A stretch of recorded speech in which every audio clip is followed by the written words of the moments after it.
Welcome to the Sex, God, and Chaos podcast, a conversation built to help you address the mess, connect the dots, and defeat addiction.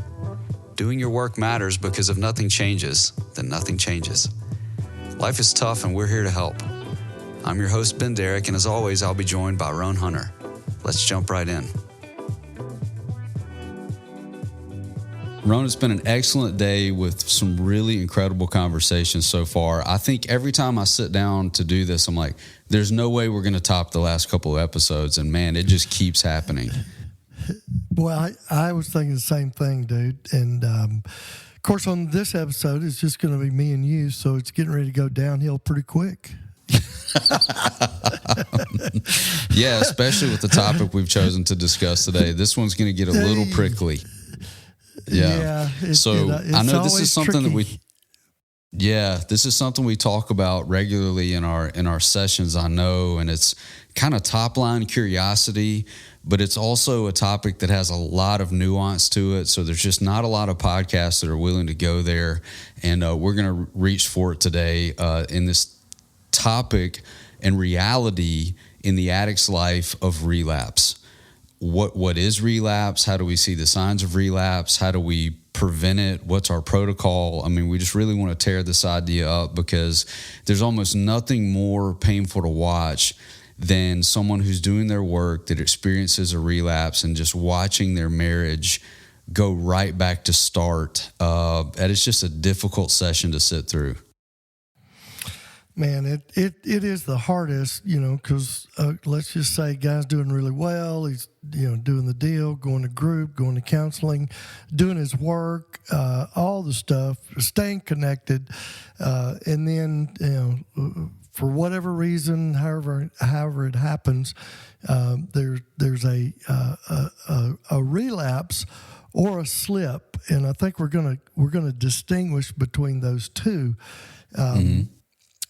But, and then, when that happens, of course, hopefully, no matter what, you're going to be honest with your wife. You're not going to hold that secret.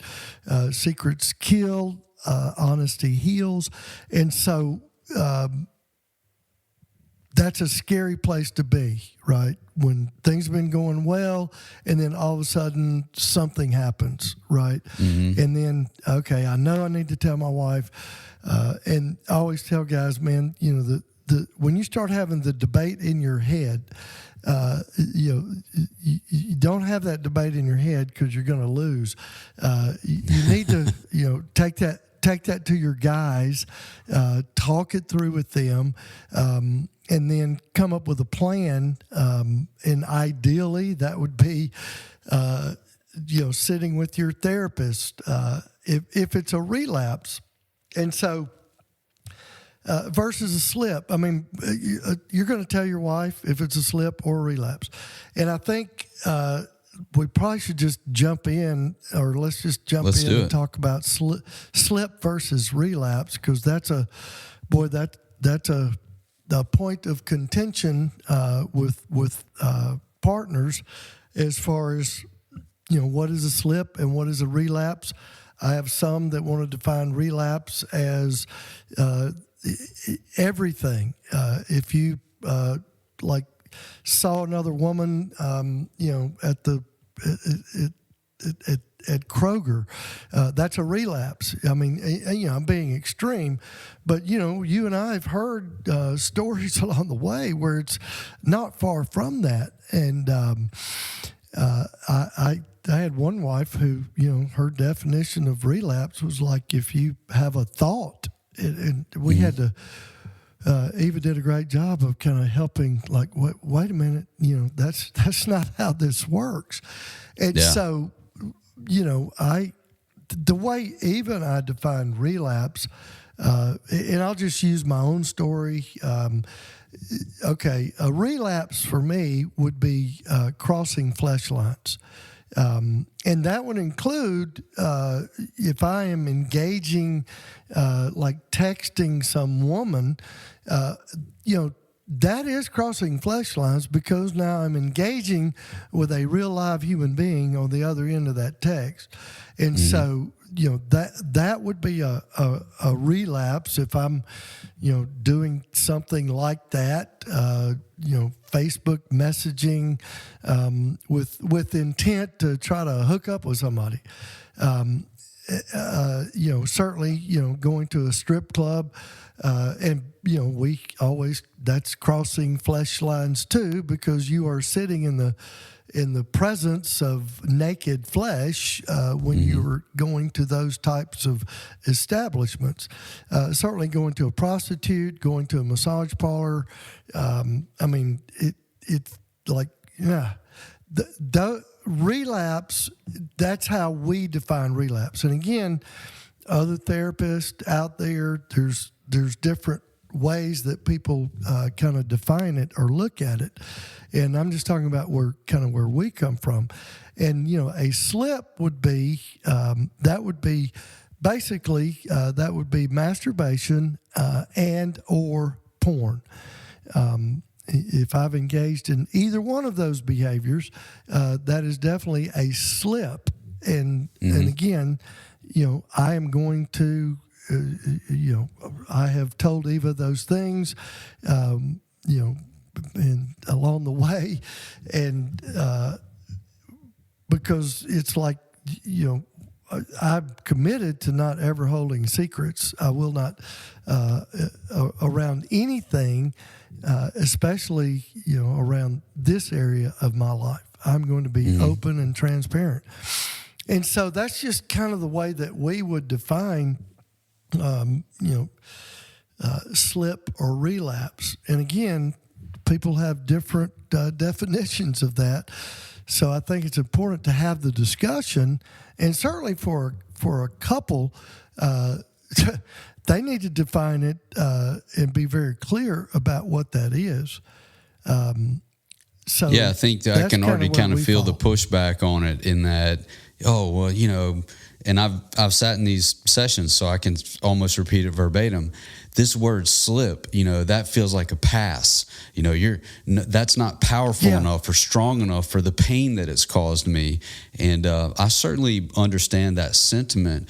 But for the addict, when we call everything a relapse, or we say, and this is a phrase that we use very carefully in our work, this man is back in his addiction. That doesn't mean that he's in the process of reprogramming his brain in the first 2 years after being addicted for 30 years to something, and he had a slip, that he is back in his addiction. It means that he lost the battle that day or that moment, and we do have to deal with that. That is a real thing, and the spouse needs to be involved with that work. But when we want to categorize it, and maybe even backing up, how many men go to therapists that are miscategorized as two things: narcissists and sex addicts, right? This man's a sex addict. He's viewed pornography. He's a sex addict. So a little bit of this conversation that's, kind of difficult to have as we're reframing. But as long as we're talking about personal work, part of my personal work has been to let go of the steering wheel and listen to someone who's a certified sex addiction therapist teach me what the proper language is, not just the language that my pain wants me to use, Oh, yeah. And again, we've been at this actually February the 8th, 1990. I'll be moving into my 35th year of recovery. And man, we have seen and heard a lot. And it's kind of, the way that, again, other therapists, even other CSATs, even when you get into it, even some of the different types of groups, like, Sexaholics Anonymous have a different definition of sobriety than Sex Addicts Anonymous. I mean, there's a lot out there, right? Which in some ways is good, because back in 1990 there was nothing out there, and so it's good in a way, but it also can be very confusing as you're trying to navigate your way through this. I don't think we should get hung up in the labels or the nomenclature. We just have to communicate as a couple around, okay, how are we, what is the definition that we are going to use going forward so that we're on the same page, right? And and that's one thing I see so often. Like, he's got an idea of what a slip is, and she's got an idea of what a relapse or slip is, and I mean they're missing each other, and that to me is the most important part, certainly. Yeah, well, I agree with you. Obviously, it comes down to communication and having shared. I mean, this really gets down to boundaries that we talk about very often. The individuals in the couple are going to have boundaries. The couple itself is going to have agreements. This is what we're defining as a slip. This is what we're defining as a relapse. And once we set those things out there, then we're going to stay true to that and hold true to what that is. I think part of what I'd like to address, though, because I hear this and I've heard it a lot since the start of the year specifically, the expectation that an addict, either male or female, frankly, we're seeing a lot more females being addicted to porn than we have in the past, but the addict is going to participate in this behavior for a period of decades. And then once discovery happens and we sit with the therapist and you make a promise, then relapses and slips are not going to happen ever again. And that's how I'll know that you're better. I think that's something we would be remiss if we didn't address in this episode. Boy, it is. That is something that is just, I mean, it seems to be in, I won't say every situation, but in just about every situation, that's kind of, that's going to come up. And I think a lot of it has to do with, in a woman's brain, and I'm just going to use, as you said, I mean, more and more, even porn addicts are women now, young girls, all that's happening. And there's more women cheating than ever before, all that good stuff, thanks to our lack of morals and certainly just walking away from God in our culture. But I think if we're just talking about kind of the classic model or example where the guy's, he's watching porn and he gets found out, and maybe he hasn't, it hasn't escalated to anything more than that, and I'm not minimizing that. Okay, so now it's hit the deck, right? And so, all right, and if the oftentimes what happens is because a woman's brain and a man's brain are very different. Very different. Research is showing this. There's so much now that's coming out and being found out about the difference between a male brain and a female brain, and also for us as men, man world is different than woman world. I mean, us little boys growing up, especially today, chances are, we were exposed to pornography. And then our buddies were talking about maybe porn or certainly sex with girlfriends. And then everybody is, whacking the monkey, spanking the dog, choking the chick. Man, I think about that. I know people are going to laugh and like, oh, I can't believe you said that. However, we could probably sit here honestly and probably 30 minutes, we would not be able to come up with all the euphemisms for masturbation. Correct. Yep. Well, there's a reason for that, right? Is because in man world, boy world growing up, dude, this was like air and water. And in girl world, what I have discovered is it's not like that. They're not sitting around talking about masturbation and coming up with stupid terms. Right. But But I mean, again, it's just part of what we have to do is we've got to step back and look at this thing from a kind of a macro standpoint. From I mean, culturally, it's certainly. Again, physiologically, male and female, neurologically, brain differences. I mean, there's a lot of things that like women don't understand about men, and men don't understand about women. But however, they're really kind of fundamental and basic differences that we don't really kind of ruminate on, meditate on, contemplate, or think about. Because I think part of us, a wife thinks that, a man is going to relate to her like her girlfriends have related to her growing up. And I don't know. How does that work, Ben? Not well. Not well. Except for the guys that are faking it to try to get in bed. Well, that's exactly right. And gosh, in her book, The Male Brain, Dr. Luann Brizendine, she talks about that. And she goes into the differences in the male brain and the female brain. And she does a pretty deep dive into kind of the sexual part of the brain or all the pieces that go into that. And I mean, that was part of her research for the book is like men will say anything in order to get sex. They will even tell a woman that, I love you, because that's one of the things we see. Let's just say the guy's had an adultery. I hate the word affair. But it gets found out, and then they're sitting on my couch, and the partner is, one of the biggest questions that she wants to know is like, did you tell her that you loved her? And I'm like, and I try to be sensitive or empathic. It takes great effort. But one of the things, I get what she's saying because she's coming from a female brain perspective, right?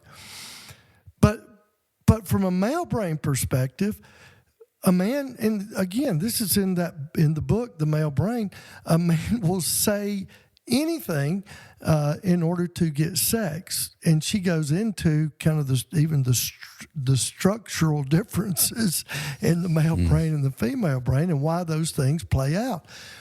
And so, but yeah, I want to throw a flag and go, hang on, can we just right now, let's just don't talk about love.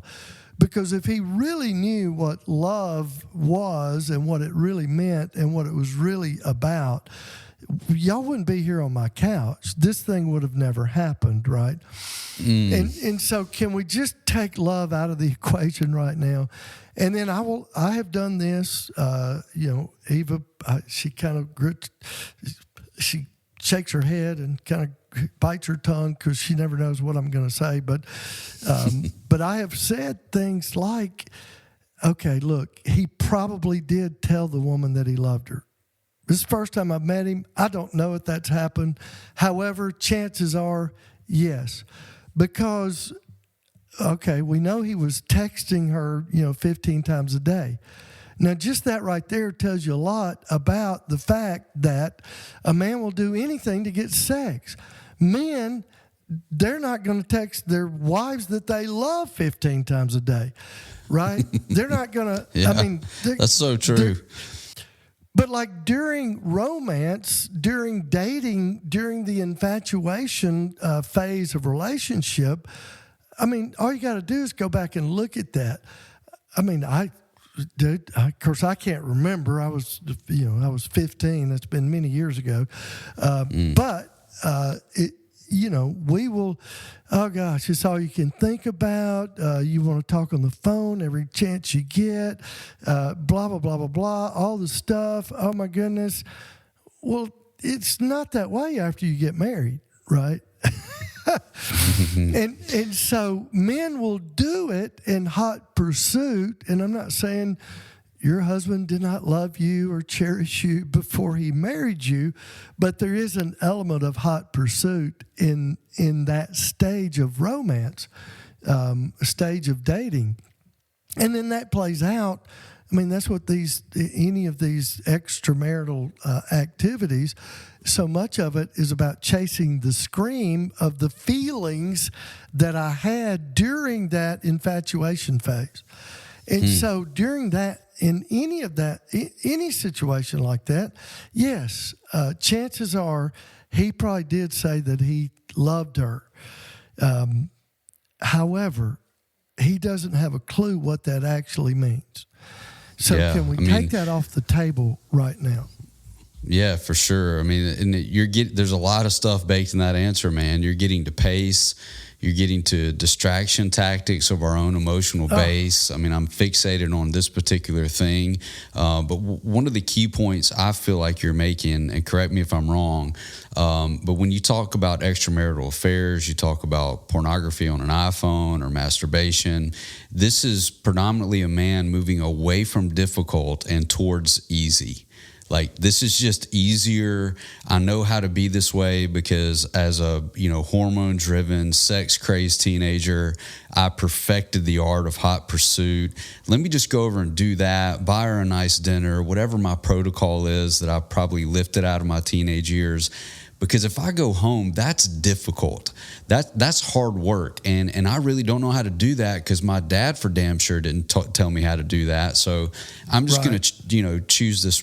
So we could talk a lot about that. But now what we're doing after, let's just say 90+% discovery instead of disclosure, now the spouse is saying, all right, I need you to choose the difficult thing. All right, that's just a heavy lift in and of itself. And not only that, but we're going to make it more difficult because you must commit to never, ever, ever, ever, ever depend on any sort of coping mechanism that was helping you regulate your emotions for 20 to 30 years. Just the concept of what the female brain is asking for in recovery and the concept of what the male brain is looking for or thinking about in recovery. It's so interesting that they're almost always on two completely separate pages. What I see is the man saying, I swear to goodness, I'm never going to do this again. What he's actually saying is, I really hate this consequence, and I don't want to ever find myself back in this consequence again. He doesn't mean I'm never going to do this again. He's thinking in the back of his mind, there's no way I can never do this again. So how do I come out with that? And I think so many couples who enter into recovery, if we could get this straight, I mean, good grief, maybe if they could just listen to this episode and say, all right, what got us here is going to continue to wreak havoc and cause problems, even as we're discussing sobriety, slips, and relapse. Mm-hmm. Well, and the thing that happens so often is when discovery happens, you're right, disclosing is I can't remember, there's some study, but yeah, it's in the high 90 percentiles of discovery, and somebody actually disclosing is about 2% or 1.5%, I don't know, but when this happens, and then you've got the reactivity that occurs, and rightfully so. But sometimes it is the reaction is really strong. I mean, in our case, Eva's talked about it. We talk about it in the book. It was very strong. I mean, kind of out of control with rage even, and so now.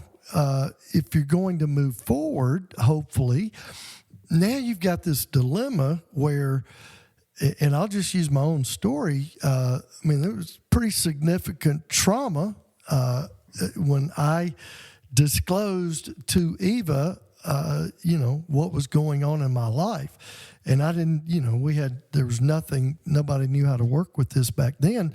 But I disclosed to her, I had a problem with pornography. And then, I was ready to come clean, and I would tell something else and tell something else. And then every time there was just this, hyper reaction. of anger, rage, and even, getting physical. And so, all right, so, that began to, Eva did her work. Those things began to subside.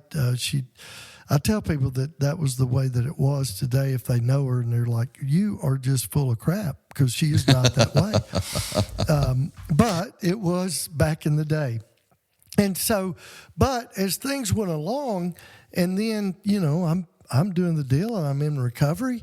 And then, maybe I was just even struggling with, thinking about wanting to look at porn and masturbate. How easy do you think it was for me to just like, hey, honey, I just want to let you know I'm struggling today. Holy cow. Dude, truly, it was significant trauma. And those of you that listen to the podcast, I don't use that word lightly. I think trauma is overused, overplayed. And so when I say that, I'm just, it was very real. And so when you got that type of situation, it's going to be hard to want to bring anything to your partner when the chances are it's going to be that level of chaos. And I'm not, again, I get betrayal trauma. We work with it all the time. I've lived it with my wife. And on some level, trying to keep in mind, if you've got an inkling to stay in your marriage, we're going to have to learn how to regulate emotions and be able to talk things through, even very hard things like, gosh, honey, I need to let you know that, I had a slip. I looked at porn and I masturbated. Okay. That is always going to be hurtful. A partner's always going to be disappointed and should be. However, there are ways to navigate that without kind of defeating the purpose. The actual thing that you're really wanting and really desire is honesty, right? Because you've heard it, I've heard it. I hear it probably once a day. I can handle the deception. I cannot handle the dishonesty. That is across the board. I hear that with about every partner. And so if that is the desired outcome, then there has to be some responsibility on the other side of the fence to be able to sit with that. And again, there should be hurt. There should be disappointment. But if the desired outcome is just honesty and transparency and no hiding, then it's probably going to go a whole lot better if I try to create an environment where there is some level of safety for the addict or the betrayer or the whatever. I always, these terms, we could put a lot of terms around it. But whatever term we want to put on that, there has to be space if we're wanting the marriage that God intended. There's got to be space for that level of honesty and transparency that both individuals are longing for. Mm-hmm. Yeah, it's very helpful, I think, it's just the conversation so far to expose the complexity. What I can really appreciate is that couples are in chaos, and especially betrayed partners are looking for safety. They're looking for an anchor. What it often turns into, though, and I just had this session yesterday, actually, what it turns into is control, because the only way I can get safety is through control. And my control means that I have this hyperreactivity and a sense of urgency. And I've heard you say this on the podcast before, we've got to trade intensity intensity, less intensity, more intimacy, right? But the intensity has been over the couple probably since the second that discovery happened, that intensity, clicked up. But I think if we're encouraging couples to have conversations about this, it's helpful to talk about how those conversations go and what falls into what category, keeping in mind that these agreements are between couples, because couples are made up of people. Those people have histories. Different things matter to different people.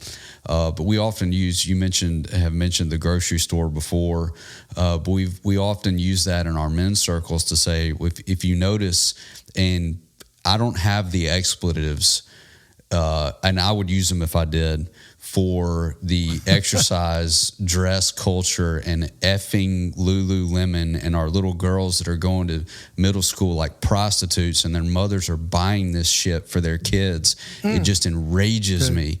But if you go to our local grocery store at a particular time of day after fitness classes let out, I mean, you're sunk. You're just absolutely sunk because of what these people are wearing. Now, I'm not trying to cast blame on them, and I don't want any emails to that effect because I will not be kind if you send them to me. But we talk about it this way. If I'm in the grocery store and I happen to notice a woman on the same aisle as me because I'm visually stimulated by that, well, I mean, that happened. I got to take that thought captive, surrender it to Christ, and do exactly what the Bible tells me. I noticed that I noticed, and then I move on. I give it to God. If I follow her over to the next aisle, even if subconsciously I find myself that's something I got to check in. And depending on the agreement of the couple, I may need to check that in with my trusted agents, with my group of men. I didn't talk to her. I didn't engage in conversation. I didn't overhear her phone number or any of those things. But that's kind of that yellow light behavior. And then certainly if I try to engage her or manipulate her, then now we're getting to something a lot different. So, that's just how some men's groups talk about it. I'm not saying this prescription or it's absolutely correct. Yeah. But it's a way to try to wrap our arms around this idea that there's a matter of degree. So what I'm trying to drive the conversation towards now is, how do we become aware as people who are addicts? How do we become aware of that relapse is pending? That we're pushing into that zone of slipping, that we've gone from green to yellow, and after yellow, red is coming. Like, how do we do that? I think, and I know actually because I've seen you do it, you are excellent at coaching through this part of the recovery process because you've lived it. I want our listeners to be able to hear how you talk about these things. Yeah. Let me jump back to that. The exercise wear and just what is worn out there. In our feminized culture, and I'm including church with this because I've heard even good Christian women speaker types talk about this, that somehow that's just on the men. It shouldn't matter how women dress. And there's a lot in Scripture about just, obviously the idea of modesty, and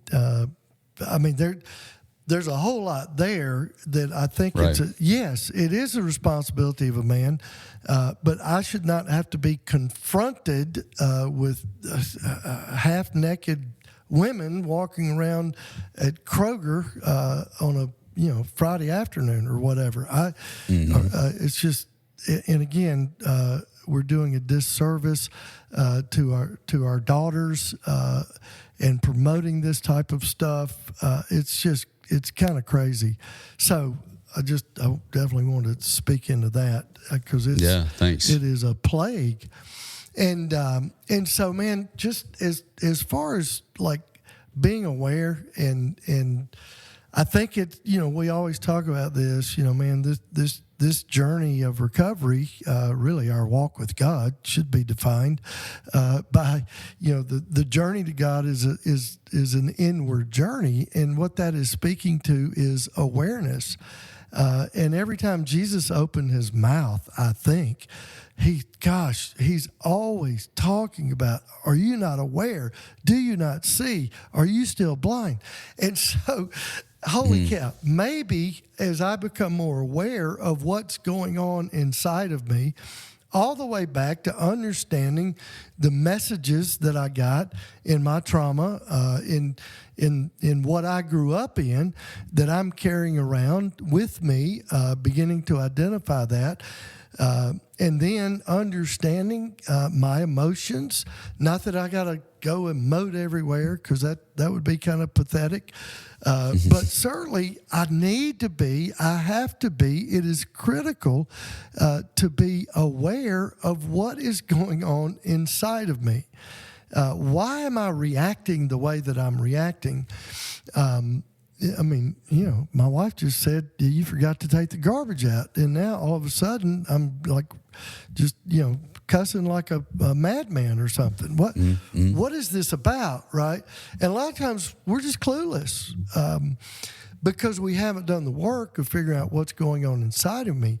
And so if we're growing in our awareness and we're connected with our trusted agents, our SEAL team, our band of brothers, our disciplees, disciplers, man, terminology is great, right? Because to me, it's kind of all the same. And they know me and I know them. And I'm beginning to feel just irritated. I'm beginning to procrastinate. I'm beginning to I'm kind of preoccupied with work, or I'm preoccupied with finances, or when these things in my life that are ramping up, these behaviors, when those things are starting to there's a fire over here and there's one, and it may not all be happening in one fell swoop, but there's just these little things that are going on. Stand up later, watching TV. I don't do that. Again, going back to agreements, one of our agreements that we have is we go to bed at the same time. But I'm just using that okay, maybe, I drank, the last week I've drank 3 glasses of wine a night instead of 1. I don't know. But it's these behaviors that are happening. And if I'm aware, and if I'm living in community, doing life with other men that know me, they can speak into that, right? I may just be in group, and I may be, negative Nelly, or being in cynical mode, which that's kind of normal for me. But maybe how would we for tell? somebody else, I know exactly. I may just be pissed off, but again, that's kind of normal. But it's like, if there's things that are kind of outside the norm of my behavior, and we are spending time together and doing life together, well, okay, maybe you look at your brother and go, dude, you just seem kind of off today. What's up, right? That's part of the beauty of what all this is about. I am fortunate because I do have a large band of brothers, and I also have a very important handler in my life that if she sees something off, boy, we're very attuned, and she's gonna let me know. You don't seem okay, but it's those behaviors that are happening. Maybe I'm eating more than I normally eat. I'm using food to comfort. It's like I was looking for it earlier. I can't remember if it's in our book or not. I think you can Google it. I know Pure Desire has it in, I think it's maybe in their resources, but they call it the faster relapse scale. And I love it because, and Pure Desire didn't come up with that. I think it was some AA group, somewhere because I saw it many years ago. But I love it because, I mean, it has the most comprehensive list of behaviors that could be very helpful if we kind of begin to learn those and recognize those. So a lot of it is, and this is going to sound like, oh, really, this is stumbling into some truth here, but a lot of it is about awareness and educating yourself about your own patterns and being able to, I mean, let's just go for it here, to be able to say to your spouse, I think I'm at the beginning of a slip or a relapse pattern. I mean, I haven't slipped and I haven't relapsed, but we are in this agreement and in tune enough with one another where I can say, man, I flipped 3 people off on the way home today in traffic. I dropped something on the way. For some people. Okay. See, you learn something new every day. Thanks, Ben. Every day, yeah. It's like, well, I'm just noticing. I don't have a fish. Yeah, exactly. Yeah. Or really dark windows. I don't have a fish on my truck. Yeah.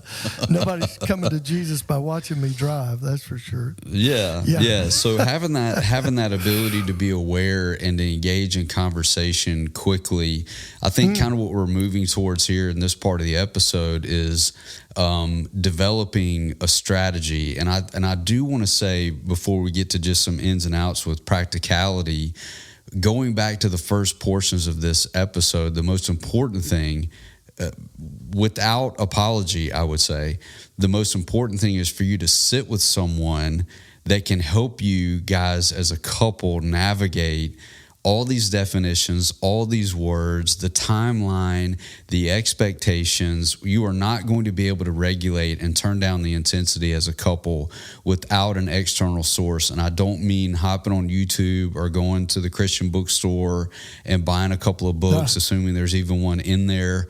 I'm talking about sitting with people that sit with addiction day in and day out. And there are a lot of therapists that don't do that. And we need those kinds of therapists that deal with other things. But you find someone who deals with addiction day in and day out, and you start these conversations as a couple with them. That's got to be step one. There's no going around it. It's going to cost you some money. It's going to be a little bit weird to run into people you know in the waiting room. Like, how bad do you want it? You know what I mean? But you start with that. And then once we get down the road a little bit, we can start making some protocol and some processes. Let's help our listeners with what that looks like. Like, I've got a relapse prevention protocol, whatever we want to call it. You know, what does that look like in a person's life? Well, I think, like we talked about, I think the first thing is, I've got to be aware of kind of just where I am, right?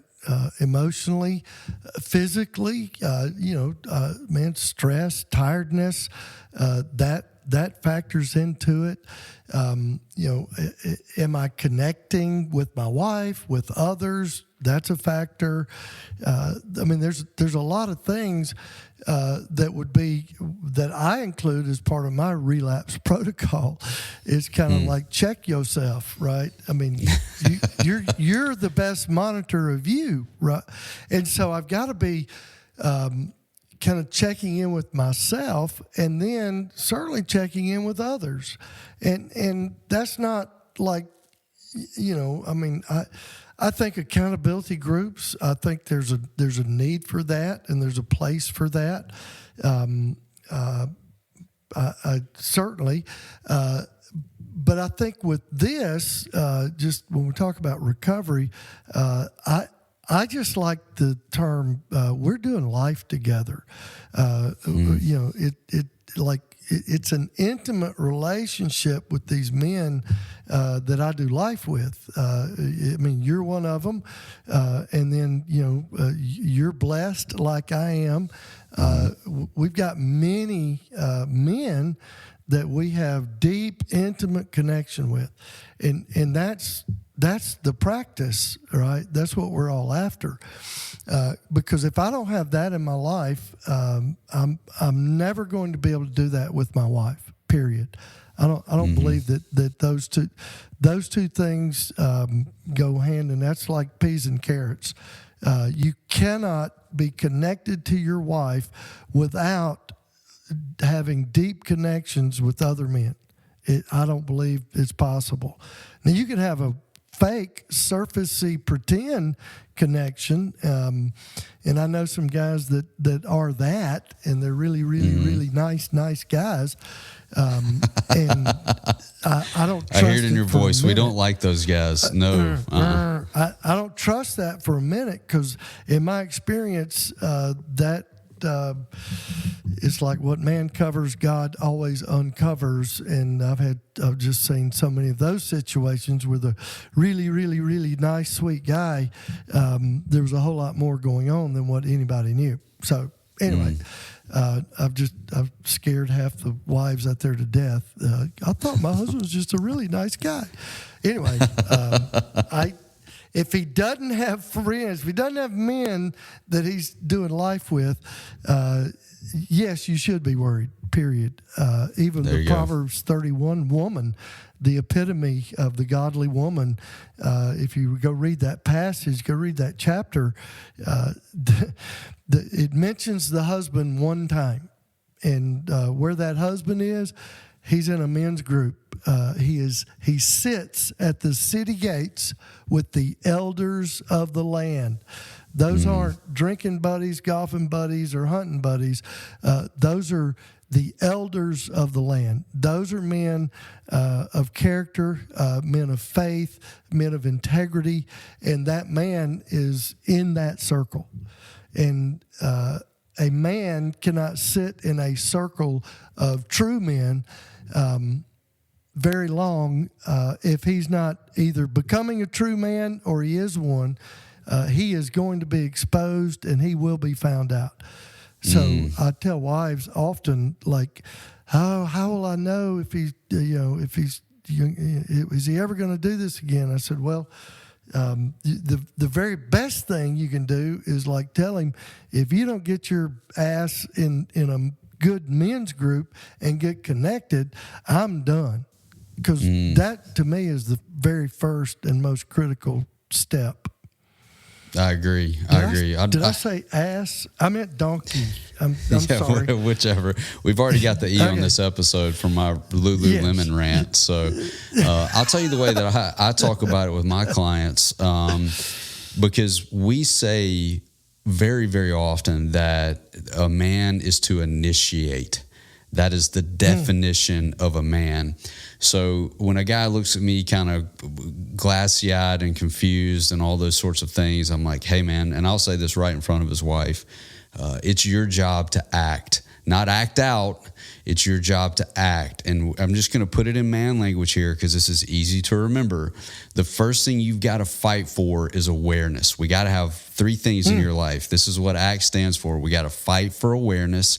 We got to fight to be connected. And you've got to fight to be thankful. And the last one is where the guy usually gets really pissed off. He's like, I'm not grateful for any of this. And I'm like, well, you ought to be grateful, you jackwagon, because your wife is sitting in this room right now with you, and she's had every chance and every opportunity not to be here. So if you're pursuing awareness and reading your books or going to your men's groups and you're pursuing connection that way, but you're holding on to this resentment because it's actually kind of pseudo your wife's fault, that's going to sabotage everything about your recovery. So I want you to be more aware. I want you to be more connected, and I want you to be more thankful for the relationship that you have, even as chaotic and terrible and tension-filled as it is right now. You may be sleeping downstairs on a couch or upstairs on a couch, whatever your house is like. But if you can start pursuing those three things, then you're beginning to build the fences around your protocol for preventing slips and preventing relapse, not in that white-knuckled Christian sort of, let me please daddy, I promise I won't put my hand in the cookie jar anymore, or mommy kind of way. But you'll start coming into your own and becoming a man that you've always really wanted to be. And I think, for me, that is the largest prevention strategy, is having such an idea of who you are and a sense of your purpose and what you're built for, that as Carl, one of our previous guests, pointed out, you're just unwilling to settle for like the great value brand of being aroused, you know? Like, you want the real thing. You want to have a real connection with a real woman that you're in long-term relationship with. So many guys, though, are like, man, I don't know how to do that. I'm like, well, now we're back to awareness.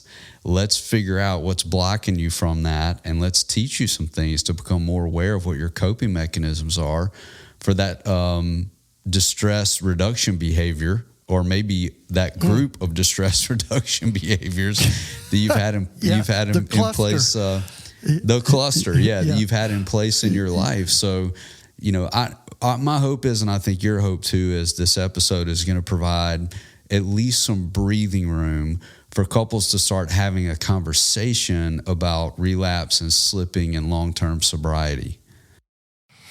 Oh yeah. And I mean, again, boy, when you get into this world, I had somebody the other day, it was a guy that had come to our, deer camp weekend, and he was new to all of it. And he said, man, even some of the things that y'all were talking about was like, speaking Chinese or something, like the words and and so I always tell people, just try not to get caught up in the labels, all the nomenclature, all the stuff, but just kind of boil it down to the practical parts of life, and I think it boils down to just like communication. It boils down to integrity. It boils down to, basically learning how to be functional in a relationship. It boils down to learning how to regulate my emotions. Now, if I can just if I could, like, those 4 things, focus there. I loved what you said. You say that again, that act piece, because when we, even in our men's coaching weekends, we talk about the Hebrew word for man. It is zakar. I think we've done episodes talking about that. And it's got it's the remembering one, and then it's got the verb connotation of to act, right? And so I think that act piece for men is like act is important. So just, I think that's, say that again. Yeah. So, and this is something that's come out just from working with men and thinking about my own story too, because we don't have time for this episode, but I am a loyalist, codependent man. And those guys we're very passive in relationship. But a healthy man is going to pursue awareness, pursue connection, and be thankful. And that gratitude is that resentment blocking piece that leads to the acting out. If you want to act out real quick, then start thinking about how much you resent your partner. I mean, it's going to be less than 24 hours, right? So act just simply means I'm going to have these 3 categories in my life that I'm not going to compromise on. I'm going to be growing in awareness every day. I'm going to be pursuing connection via text, group, phone call. I'm going to be lunches, coffees, pursuing connection every day, even with my spouse. And I'm going to be thankful. I mean, there is always something, and this is a little bit of church coming out in me, so bear with me, but there is always something to be thankful for. There is always something to be thankful for.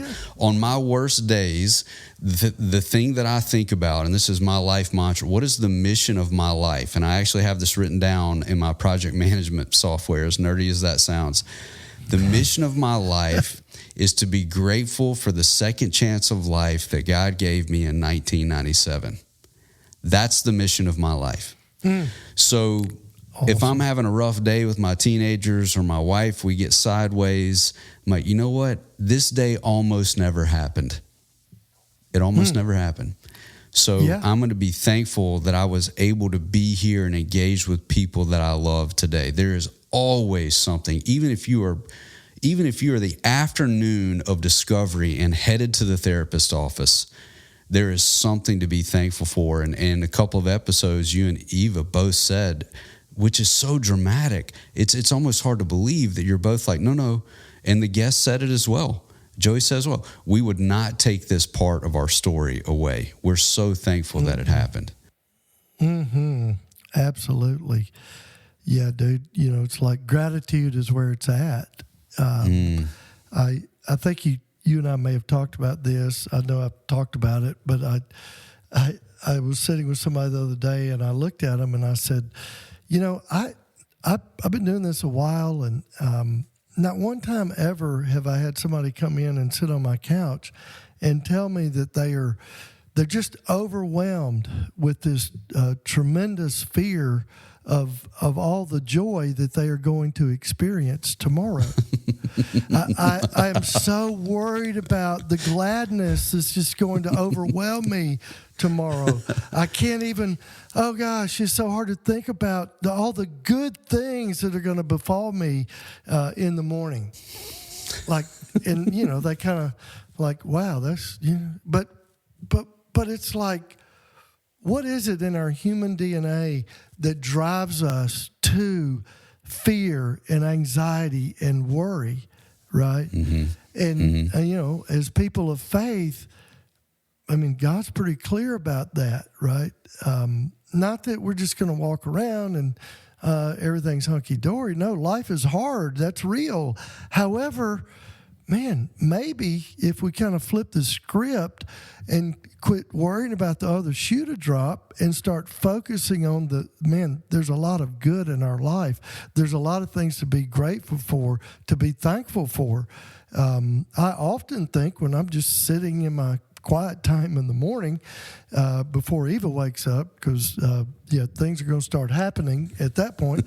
But I enjoy that time of the day, and there's times I'm just sitting there like holding my cup of coffee, and I'm just like, I don't know. I feel like I'm sitting in the presence of God. I may not even be reading anything or saying anything. I'm just sitting there, right? And I often think, man, I'm very, very grateful for just even this hot cup of coffee that I'm getting to sit here and drink quietly. Wow. I mean, maybe that's it. Maybe my day goes straight to hell, but I can be grateful for that moment in that time with my hot cup of coffee. It's wonderful, right? Yeah. Let's end the episode this way, man. I am so grateful that our paths crossed, and the work that we're getting to do, and the way that God is using these conversations to just set people free, man. I woke up today just very grateful that we would get to sit behind microphones and be friends. It's so awesome. Oh, dude, I will certainly echo that, ditto that. I love you dearly. Man, it's like I can't even imagine my life without Ben Derrick in it, and I am so thankful. Same.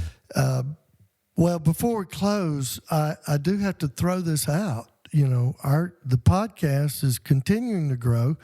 I think we're just it's like we're top 10% of all podcasts, and one thing I think our listeners need to know is that we were actually the number. I think it was like 26. I can't remember where we were, but in Qatar, we were like one of the leading podcasts in top Qatar. 30. Or as I have been told, or sometimes people pronounce it Qatar. It sounds like Qatar. One of our good buddies made fun of me when I said it that way, and I said, "Dude, I am cultured, I am worldly, and we're a big deal in Qatar." Okay. Yeah. So if you're in Qatar, we see you. Yeah, we see you. Man, so here's some more of this. We appreciate you guys. To learn more about what you've heard today and to engage with the Sex, God, and Chaos team, visit sexgodchaos.com.